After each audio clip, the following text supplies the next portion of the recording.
What's up, everybody? Welcome to Resist the Algorithm podcast. My name is Ryan, and here we are today, another day. Welcome. I'm so glad that you're here. Whether you're watching live or you are watching later, I certainly appreciate your time and attention to the things that we're going to talk about. I, uh, I've been thinking the last handful of days about a certain topic, and it happens to be truth. And how it's so difficult at times in this day and age to know what the truth is. Um, I believe myself to be a truth speaker. I am not afraid to tell someone when I believe they're wrong or when they're verifiably wrong, or when there's evidence to show them. It's a lot harder when you have a gut feeling because you may not be sure of the truth or not. So I think the type of people I attract are truth seekers. Most of my friends are willing to tell me when I'm being an idiot, or when I'm completely off base, or when I hold a belief too strongly that might not be needed to be held that emphatically. It may be true still, but it's not as true as other things. So I've just been thinking the last couple of days of the qualities of someone who is a truth seeker, and what they need to be and what they need to believe in order that their own paradigms, their own pre-exposed beliefs don't get in the way of truth when they're faced with it. Because too often we have individuals who have weak beliefs and that they are just spouting the axioms that they have been told.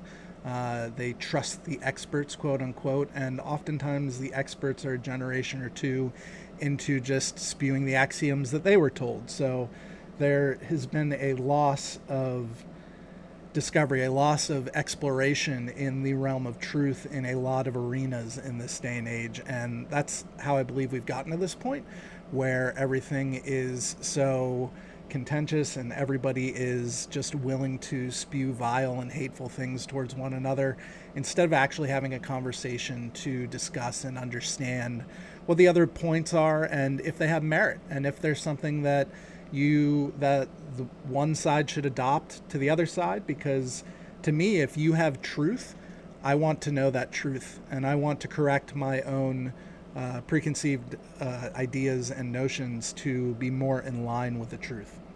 So I've just been thinking and kind of dwelling, I guess, a little bit on what those characteristics are.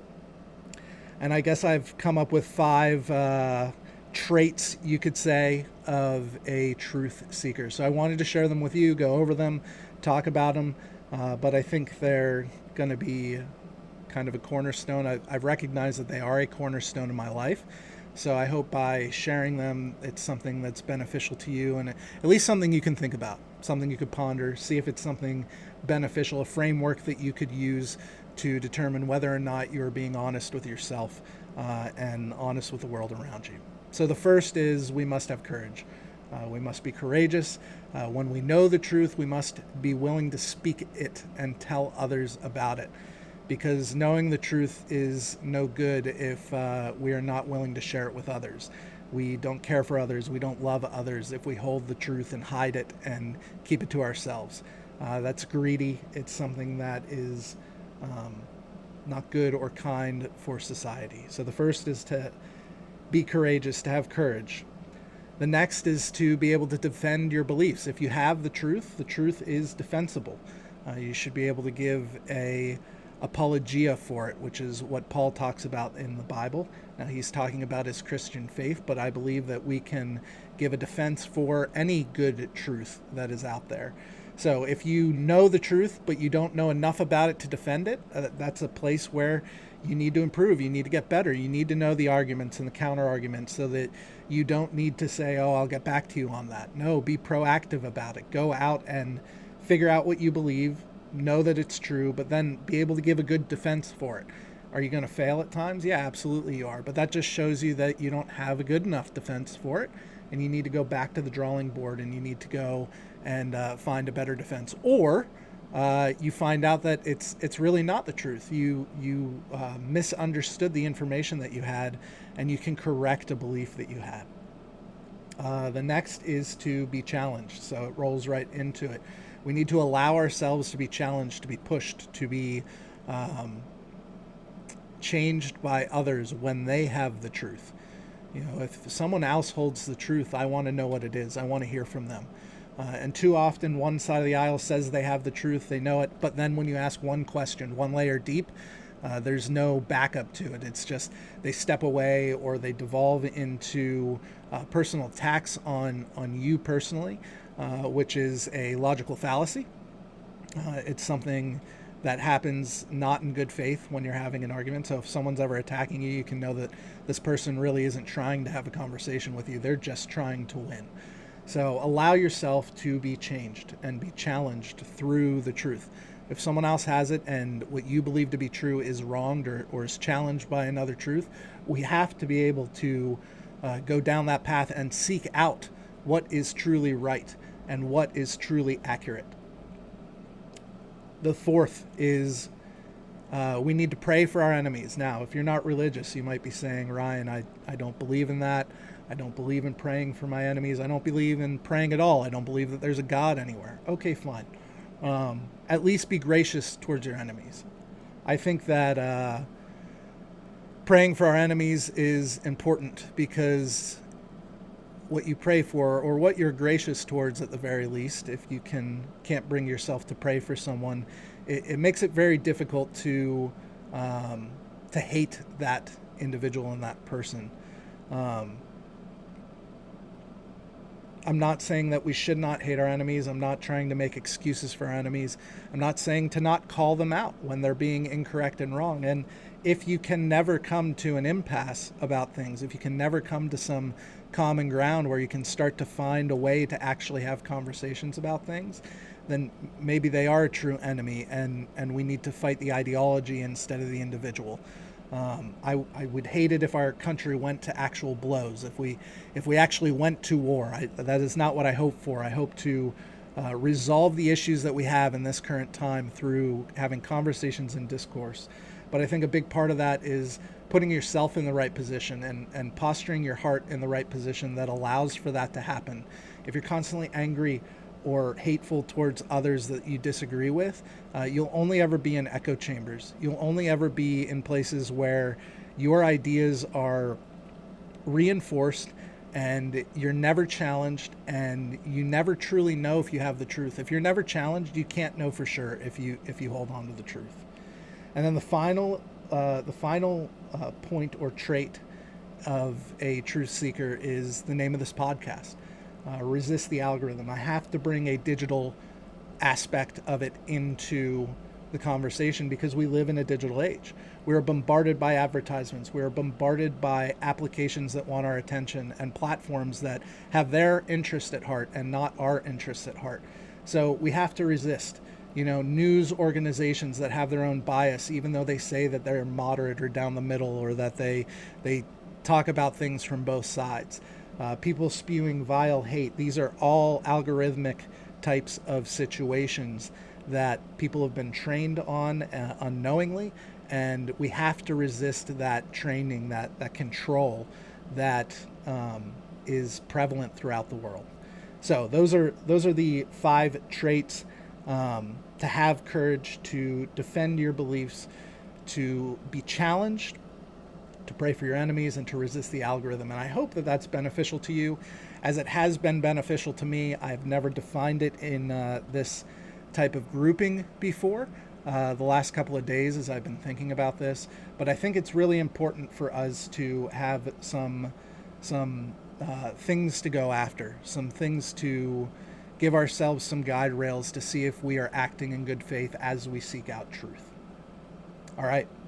Let me know in the comments if you have any thoughts or ideas on this. Let me know if there's anything I missed there.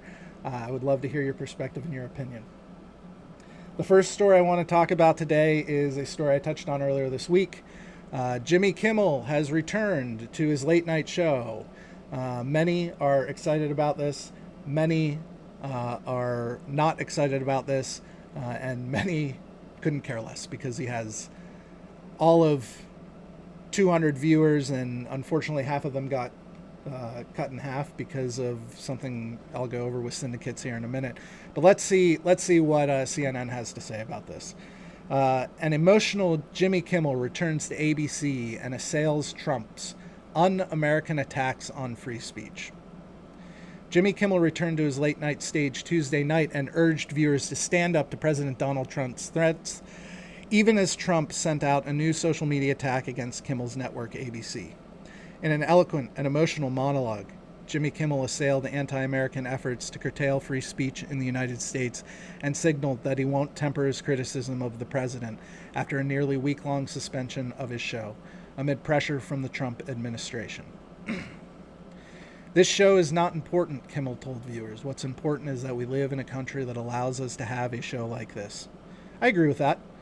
His show is definitely not important, but it is important that we live in a country that allows his show to exist.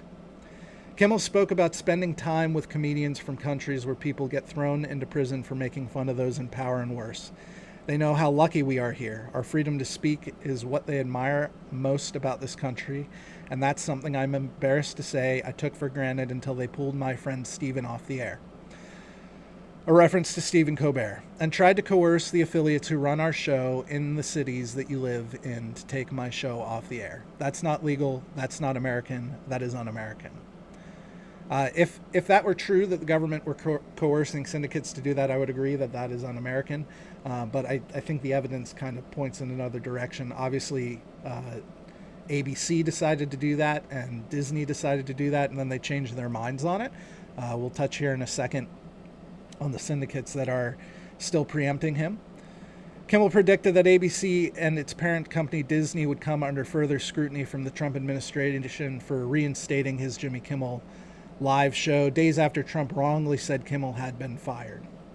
Knowing that Trump has openly rooted for Kimmel's cancellation and thereby the loss of work for his staffers, the comedian says our leader celebrates Americans losing their livelihoods because he can't take a joke. Then Kimmel noted that Trump has also called for NBC to fire Tonight Show host Jimmy Fallon. I hope that if that happens, or if there's even any hint of that happening, you'll be 10 times as loud as you were this week, Kimmel said. We have to speak out against this, he added, over the approving cheers of his studio audience.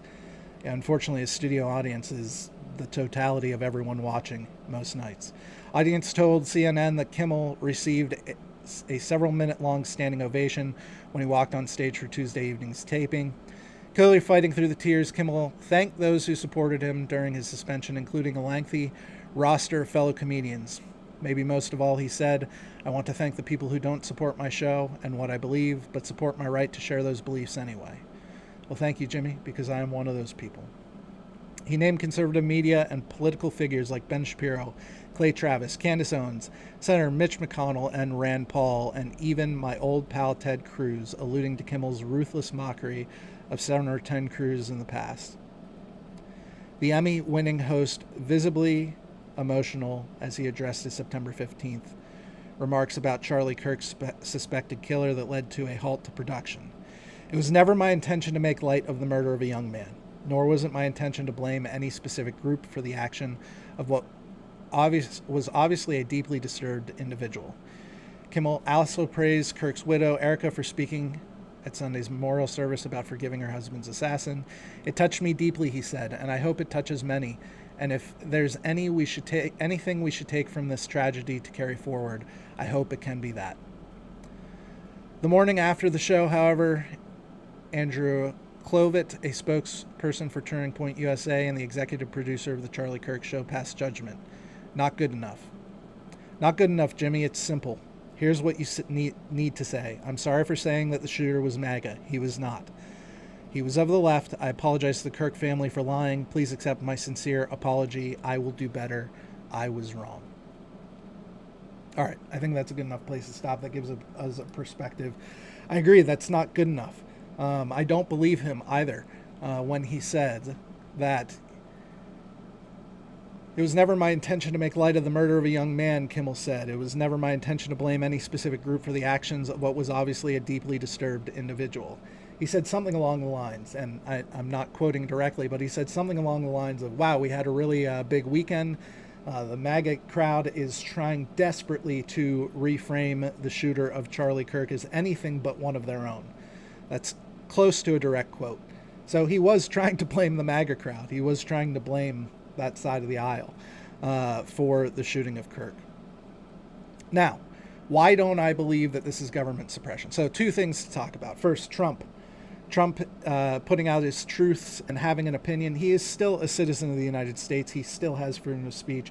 He still has the ability to give his opinion on whether late night shows should be in existence or not, whether they're profitable for the companies that host them, and whether they're beneficial for America. He can have those opinions. If they stay on the truths, if they stay as, opinions that he's sharing out of his mouth, I think that's just fine. Now, if he sicks the FCC or one of the other alphabet boys onto the production companies, onto the channels that host these shows, then that's difference in kind. I think that's government overreach. And I would be inclined to agree with Jimmy Kimmel on the matter then. But I don't believe that's what's happening, and here's why.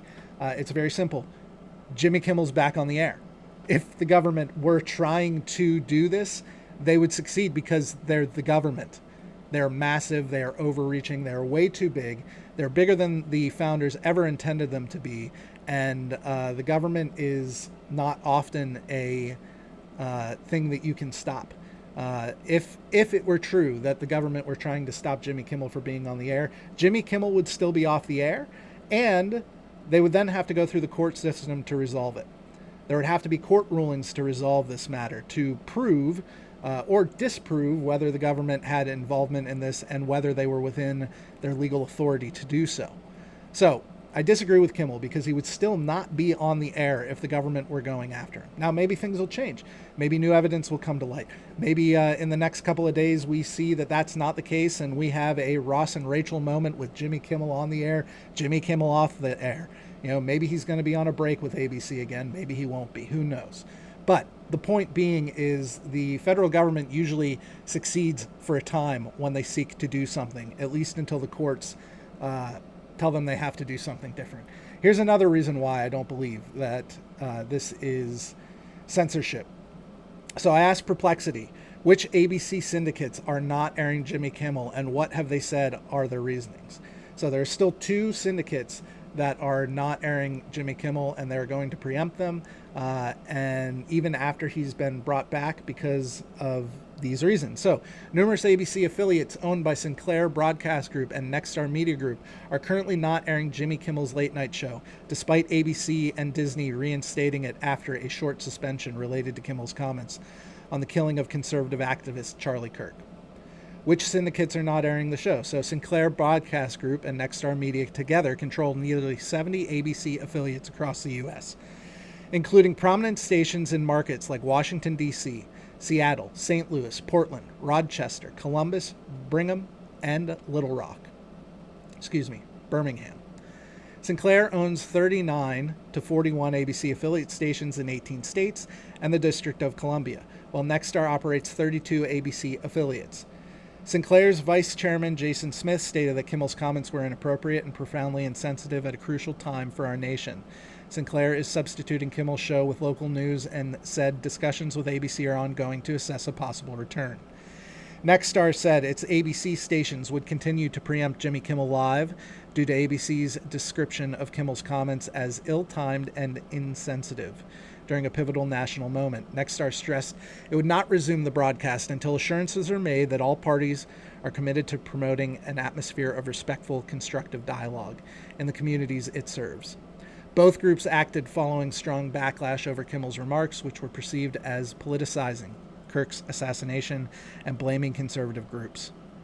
ABC and Disney had suspended Kimmel, describing the move as necessary to prevent exacerbating tense national situation, but later allowed his return. Nexstar and Sinclair's decision to remain in place as of September 24, 2025, with both groups still in discussions with ABC regarding future airing of the program. In many affected regions, Jimmy Kimmel Live is being replaced with local news on these stations. Some affiliates had requested an apology to Kirk's family and a donation to Turning Point USA from Kimmel, but this has not materialized. I'm curious. Let's ask Perplexity. We'll do it here live. Let me show you the screen. How many stations do Next Star and Sinclair make up for ABC?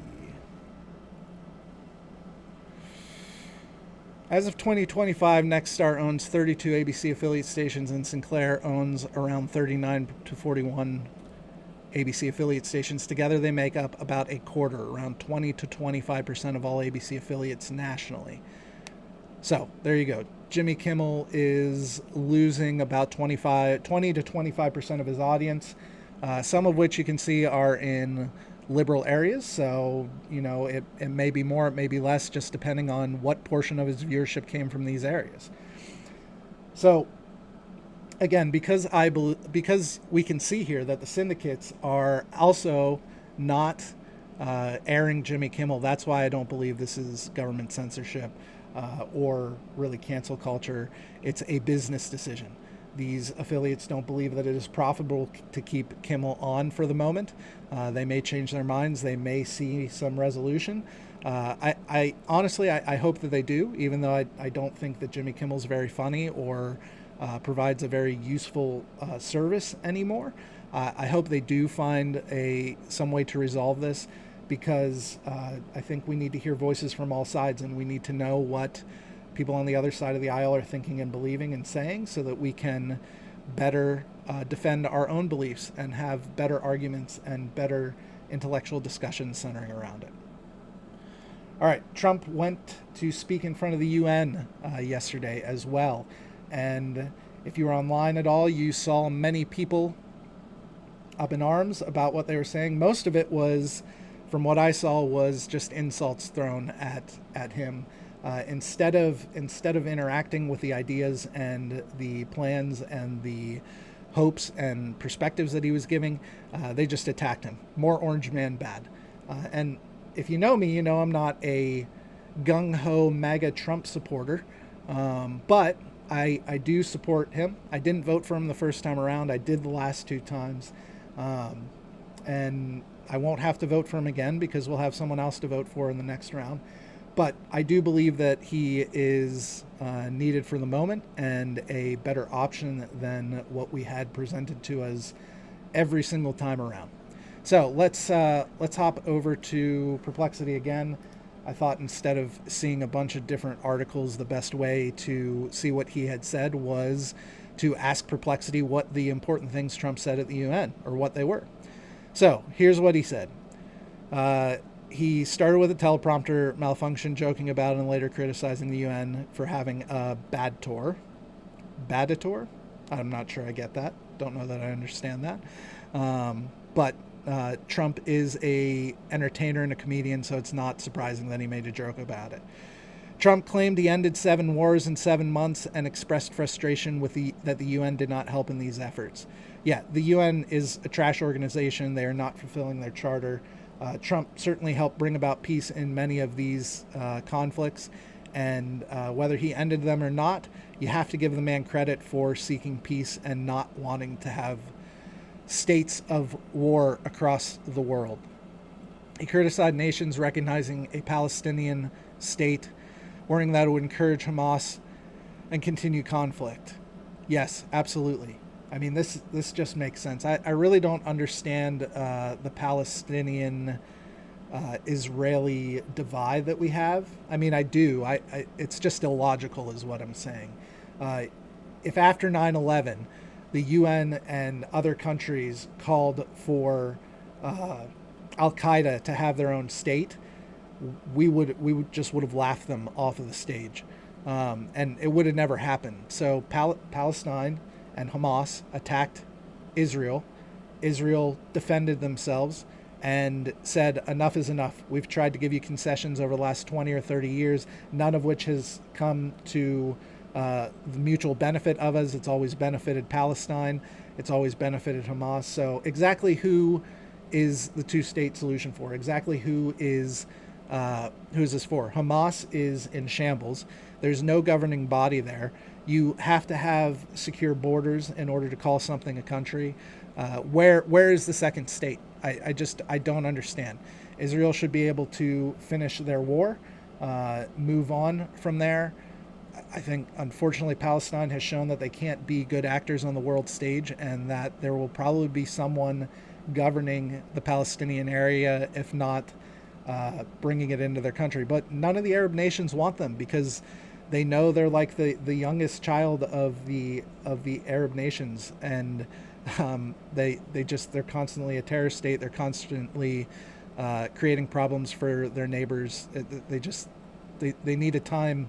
There needs to be a cool down time, I think, and Palestine needs to show that they're willing to play with the rest of the world in a civilized manner. He urged European countries to stop importing Russian oil and threatens tariffs if Russia continues the Ukraine invasion. Strongly condemned immigration policies of many nations, blaming them for destroying their countries, and prompted his own mass deportation policies as successful. I mean, these are hard things to argue with, right? Why is Europe buying oil from Russia while one of their neighbors is at war with Russia? And we're going to talk about Russia here in a couple of minutes as well. But why would they be doing that? That's only helping Russia to continue the war against their neighbor Ukraine.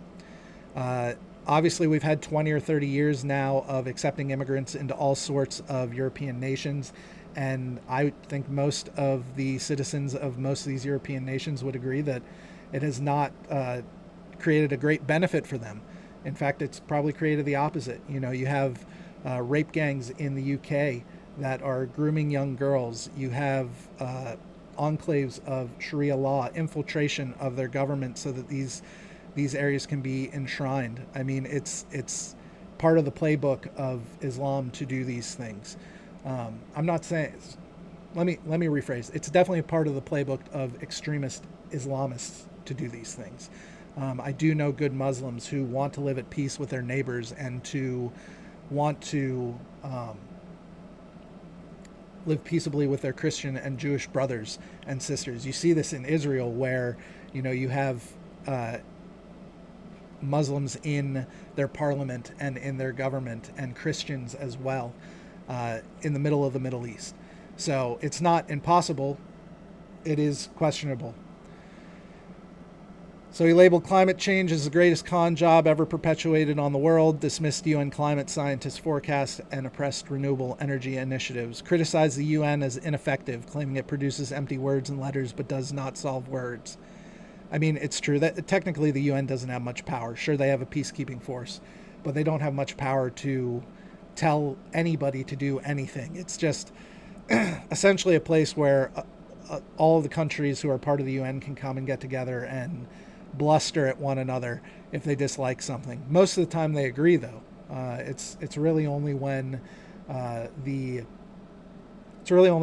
Israel, the United States, and sometimes the UK goes and reprimands the rest of the world.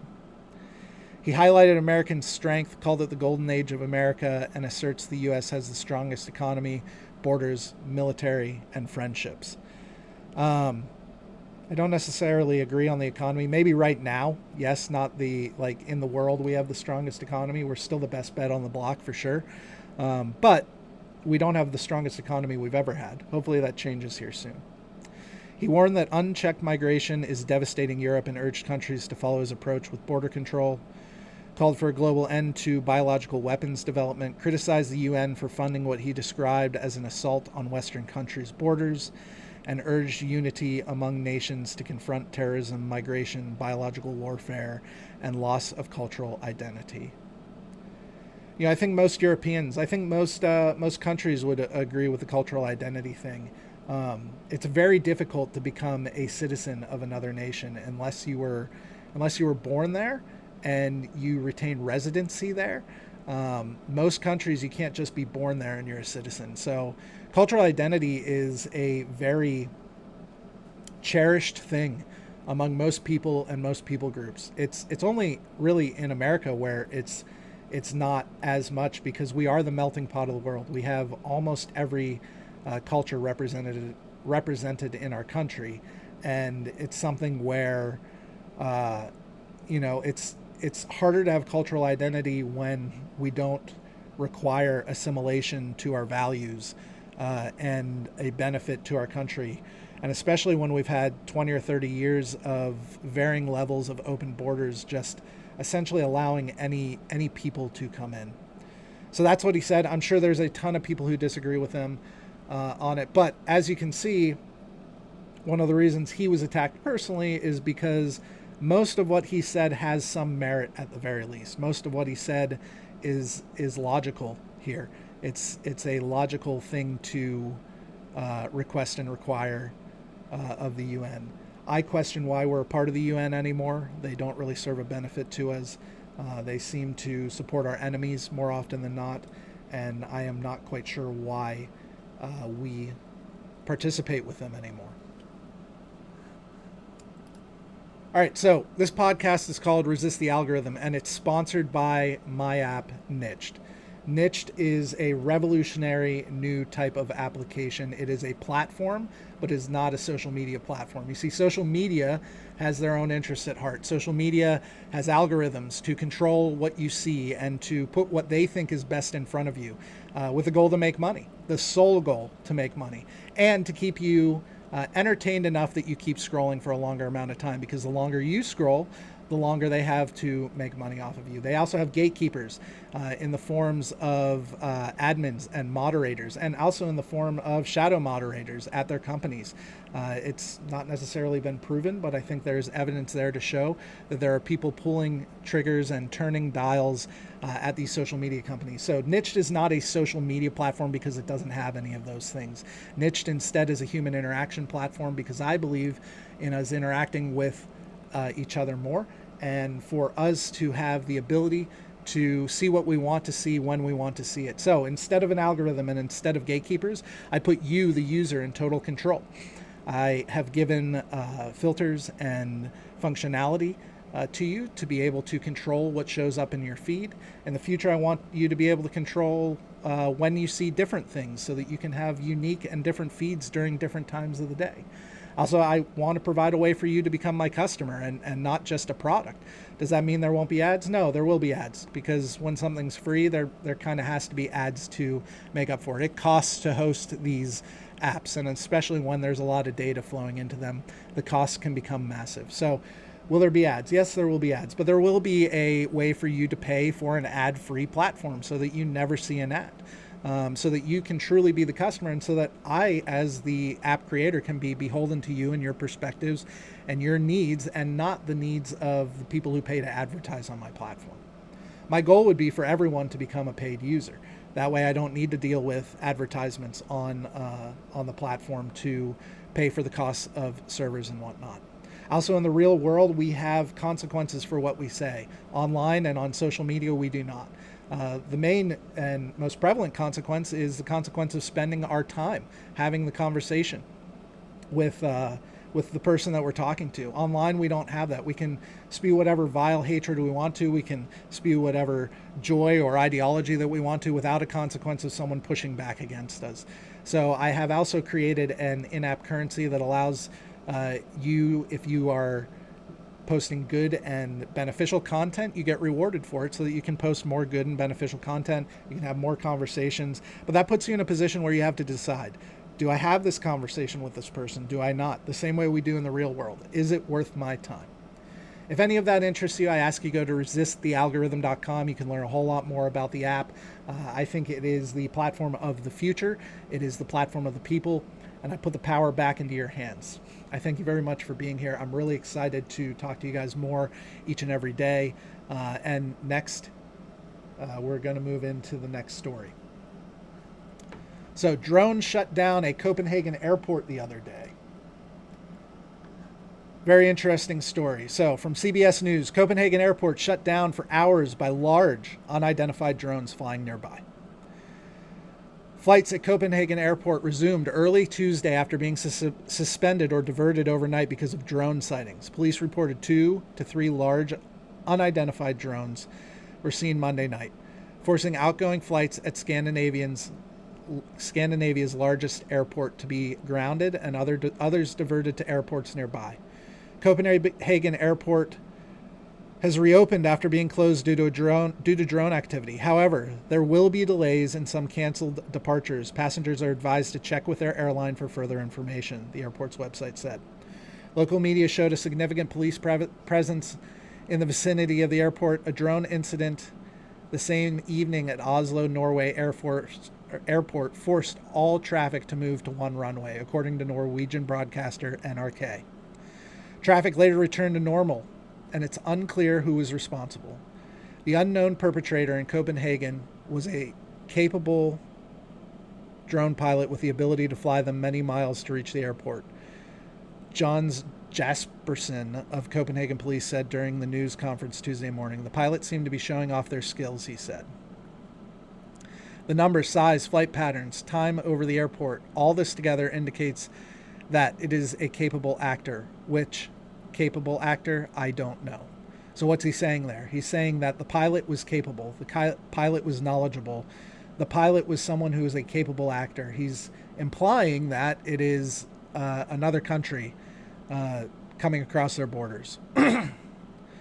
Police chose not to shoot the drones down to the risk posed by the location near the airport full of passengers, planes on runways and nearby fuel depots, he said. Investigators are looking at how the drone reached the airport, whether it was by land or possibly on boats coming through the strategic straits into the Baltic Sea. Jaspersen said authorities could not rule out the possibility of the drones being part of a Russian hybrid attack. Okay, so we can see here, Denmark. I can't scroll, but Moscow's only a couple hundred miles away. They could have been in the Baltic Sea. You know, I think they said Norway as well, so they might have been in the North Sea launching these. If it's multiple large drones, I mean, these large drones implies to me that it is probably a $15,000 to $20,000 drone. They probably don't know for sure because they didn't see it very well. But, you know, larger drones are expensive. So if you've got 3 of them flying in a certain area, it's probably another country doing it. Russian drone and warplane incursions into Europe raise concerns. Security concerns in Northern Europe have been heightened following the increased Russian sabotage activities and multiple drone and fighter jet incursions into NATO airspace in recent weeks, which have seen some of Americans, European, NATO allies accuse Moscow of serious provocations amid the ongoing Russian invasion of Ukraine. Russian drones were shot down by Polish and allied NATO warplanes after crossing into Polish airspace on September 9th. 10 days later, Estonia said several Russian fighter jets entered its airspace. Latvian President Egers Rinkevics said on social media that Russia was testing NATO's political and military response and aiming to reduce, Western support for Ukraine by compelling countries to redirect resources towards the defense of alliance countries. Kremlin spokesman Dmitry Peskov on Monday denied that Russian planes entered Estonia's airspace, saying they remained in international space, and accused European nations of escalating tensions and provoking a confrontational atmosphere. So who knows? It may be Russia, it may be someone else. It's hard to say, right? We don't know. Hopefully we find out, because if Russia is making incursions into NATO airspace, they are trying to see what the West is willing to do. If it's Putin, he's trying to determine if the West is willing to defend its borders or how far he can go. He's made it pretty clear in the past that he wants to re-establish the USSR, and many of these places that he's going are places that they had been in the past. So one thing that is encouraging is Rubio had some conversations So, U.S. envoy to UN vows to defend every inch of NATO territory. Washington's new envoy to the United Nations vowed Monday to defend every inch of NATO territory as he addressed an emergency meeting over an incursion by Russian fighter jets into Estonia's airspace. NATO scrambles jets after 3 Russian MiG-31 fighters on Friday breached Estonia airspace for some 12 minutes, triggering complaints of a dangerous new provocation and a denial from Moscow.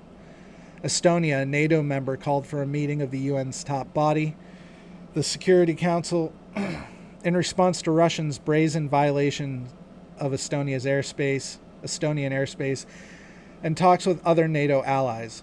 As we said 9 days ago, the United States stands by our NATO allies in the face of these airspace violations, and I want to take the first opportunity to repeat and to emphasize. The United States and our allies will defend every inch of NATO territory, says U.S. Ambassador Mike Waltz.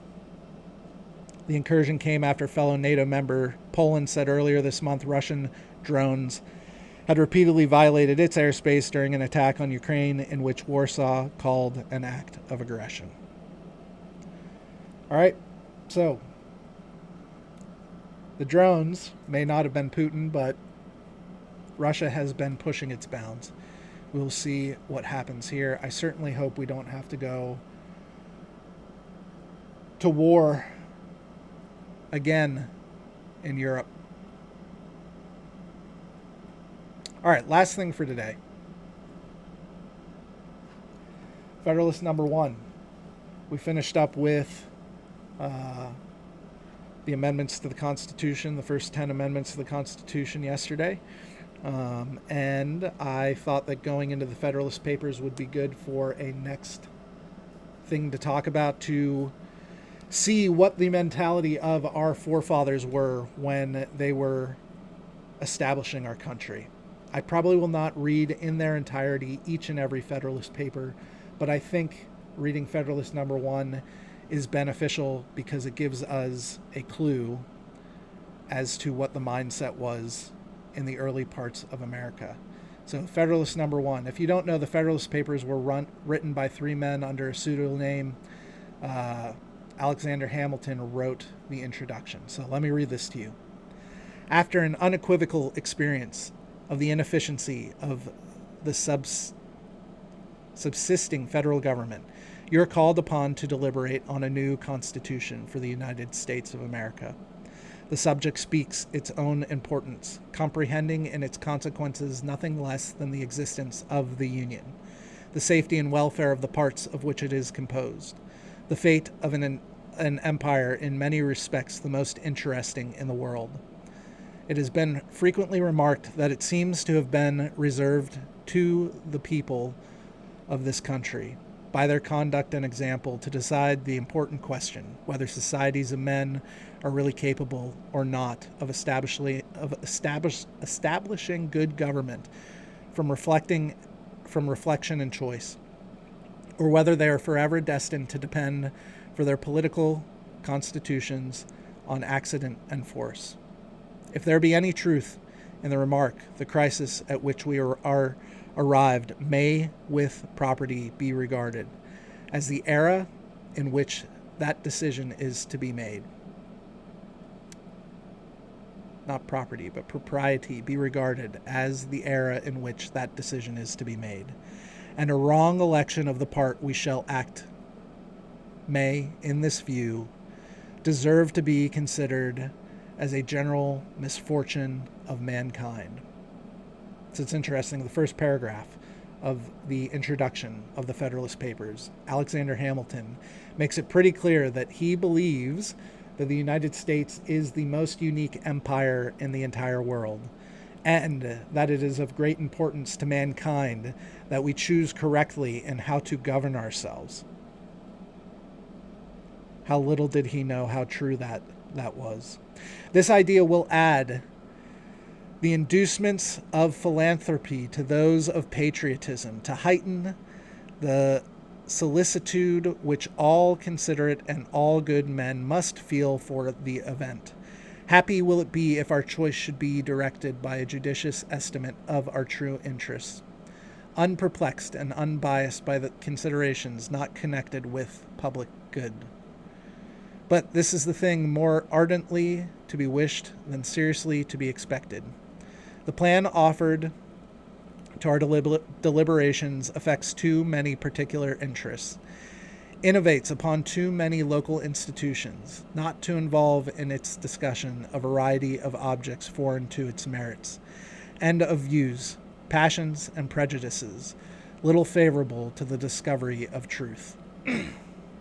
Among the most formidable of the obstacles which the new Constitution will have to encounter may readily be distinguished the obvious interest of a certain class of men in every state to resist all changes which may hazard a diminution of the power, emulant and consequence of the offices they hold under the state establishments, and the perverted ambition of another class of men who will either hope to aggrandize themselves by the confusions of their country, or will flatter themselves with fairer prospects of elevation from the subdivision of the empire into several partial confederacies than from its union under one government.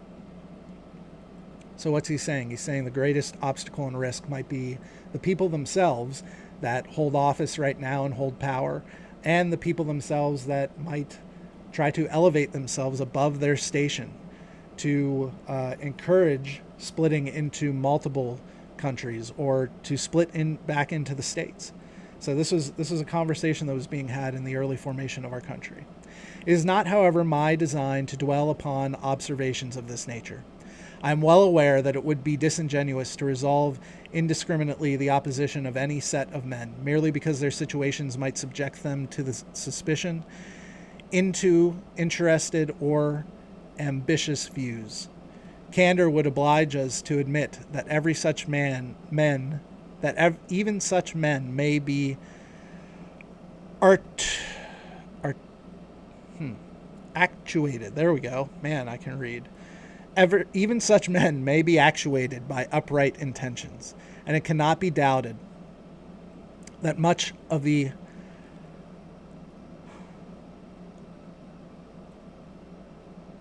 opposition, I'm having a rough time today, and it cannot be doubted that much of the opposition which has made its appearance, or may hereafter make its appearance, will spring from sources, blameless at least, if not respectable, the honest errors of mind led astray by preconceived jealousies and fears. So numerous indeed, and so powerful are the causes which serve to give a false bias to the judgment, that we, upon many occasions, see wise and good men on the wrong as well as on the right side of questions of the first magnitude to society.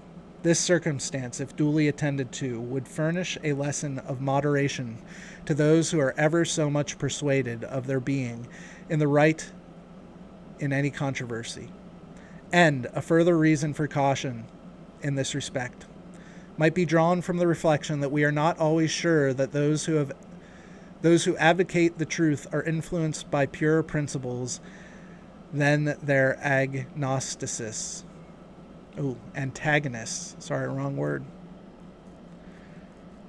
So what's he saying? He's saying he doesn't want to dwell there, right? And that we make errors, and that even those who speak truth are not always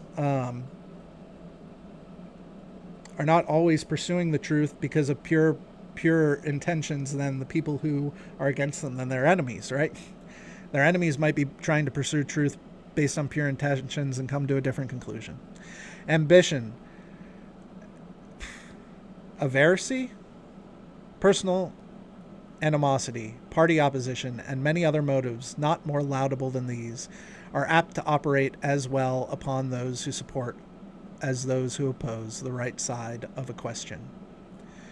Were there not even these inducements to moderation, nothing could be more ill-judged than the intolerant spirit which has, at all times, criticized political parties. For in politics, as in religion, it is equally absurd to aim at making proselytes by fire and sword. Heresies in either can rarely be cured by persecution. Wow. So he's saying you can't make believers by burning and threatening. Heresies can't be cured by persecution, right? So this is what I'm talking about. We've got to use our thoughts and our ideas and our better articulations of arguments to win the hearts and minds of many. And yet, however, just these sentiments will be allowed to be. We have already sufficient indications that it will happen in this, as in all former cases of great national discussion. A torrent of anger and malignant passions will be let loose. To judge from the conduct of the opposite party, we shall be led to conclude that they will mutually hope to evince the justice of their opinions and to increase the number of their converts by the loudest of their declamations and the bitterness of their invectives. An enlightened zeal for the energy of efficient government will be stigmatized as the offspring of a temper fond of despotic power and hostile to the principles of liberty. An overscrupulous jealousy of danger to the right of the people, which is more commonly the fault of the head than of the heart, will be represented as mere pretense and artifice, the stale bait for popularity at the expense of public good. It will be forgotten, on the one hand, that jealousy is the usual concomitant of love, and that the noble enthusiasm of liberty is apt to be infected with the spirit of a narrow and illiberal distrust. On the other hand, it will be equally forgotten that vigor of government is essential for the security of liberty, that in the contemplation of a well-formed judgment, their interests can never be separated, and that a dangerous ambition more often lurks behind the suspicious mask of zeal for the right of the people than under the forbidden appearance of zeal for the firmness and efficiency of government. History will teach us the former has been found a much more certain road to the introduction of despotism than the latter, and that those men who have overturned the liberties of republics, the greatest number have begun their career by paying an obsequious court to the people, commencing demagogues and ending tyrants. In the course of the preceding observations, I have had an eye, my fellow citizens, to put you upon your guard against all attempts, from whatever quarter, to influence your decision in a matter of the utmost moment to your welfare, by any impressions that, then, those which may result from the evidence of truth, you will no doubt at the same time have collected from the general scope of them, that they proceed from a source not unfriendly to the new Constitution. Yes, my countrymen, I owe you that, after having given it an attentive consideration. I am clearly of the opinion it is in your interest to adopt it. I am convinced that this is the safest course for your liberty, your dignity, and your happiness. I affect no reserves which I do not feel. I will not amuse you with an appearance of deliberation when I have decided. I frankly acknowledge to you my convictions, and I will freely lay before you the reasons on which they are founded. The consciousness of good intentions disdains ambiguity. I shall not, however, multiply professions on this head. My motives must remain the depository of my own breast. My arguments will be open to all and may be judged by all. They shall at least be offered in a spirit which will not disgrace the cause of truth.